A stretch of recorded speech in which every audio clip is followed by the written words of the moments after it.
Hey everybody, if you have a shaky bathtub faucet, this is how you fix it really quick. So you take the cover off. I think I'm going to link to a video about that. You're going to take the cover off, look back here, and you see the wall. Now you can drill through that wall, make a hole to access everything you need to get to. You're going to have to secure the plumbing so that it won't shake. So some folks take a board and attach it to the studs. You have to find the studs when you're cutting your hole. You see how that thing shakes? This is how we're going to fix it.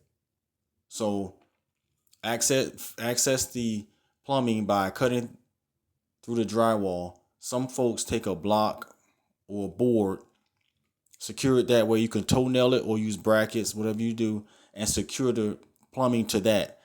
Forget all that. I just got a wedge. I made that out of some drywall and a plastic wedge. Taped it together and wedged it. Or you can get a block, a wooden wedge. Wedge the thing, it stops the shaking, it's solid. Then you're gonna go back around and caulk that puppy, and it's not going anywhere. It's not gonna shake anymore. When I tried to replace the diverter, the wedge fell out that was in there, and I had to go in the wall to replace it.